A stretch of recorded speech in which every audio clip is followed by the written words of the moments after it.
সম্মানিত কৃষক মণ্ডলী, আশা করি ভালো আছেন। আমি এই মুহূর্তে অবস্থান করছি একটি নারকেল গাছের কাছে। দেখেন সুপ্রিয় কৃষক মণ্ডলী, আপনারা অনেকেই বলে থাকেন যে আমার নারকেল গাছে নারকেল ধরছে না, আমার নারকেল গাছের পাতা কেন কালো হয়ে যাচ্ছে, শুকে যাচ্ছে, পুড়ে যাচ্ছে। দেখেন এটা আসলে অনেকে মনে করেন যে আমার হচ্ছে পাশে হয়তো ভাটা আছে বা অন্যান্য কারণে এই কালোটা হচ্ছে ছাই পড়ে, কিন্তু না, আসলে এটা হচ্ছে দেখেন এটা হচ্ছে সাদা মাছি, হোয়াইট ফ্লাই অর্থাৎ সাদা মাছির আক্রমণে এইরকম হয়ে থাকে। দেখেন সুপ্রিয় কৃষক মণ্ডলী, একটু দেখানোর চেষ্টা করেন, ঠিক এরকম কালো হয়ে যাচ্ছে। এটার ব্যাপক আক্রমণে এবং কালো হয়ে যায় তল পৃষ্ঠে। এটা কিন্তু আক্রমণ থাকে তলের পৃষ্ঠে, পাতার নিচ পৃষ্ঠায়।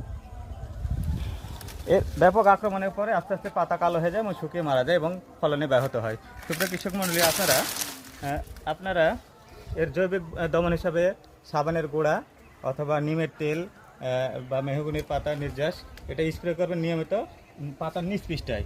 এবং রাসায়নিক দমন হিসাবে ইমিডাক্লোরোপিড, অ্যাসিডামিপিড এবং থায়ামেথক্সাম এটা নিয়মিত 7 দিন পর পর যদি 3 বার স্প্রে করেন তাহলে এই রোগ থেকে পরিত্রাণ পাওয়া যাবে অনেকটাই এবং এর ফলন আসবে। তো আজকের ভিডিওতে এ পর্যন্ত, সবাই ভালো থাকবেন, বাই বাই।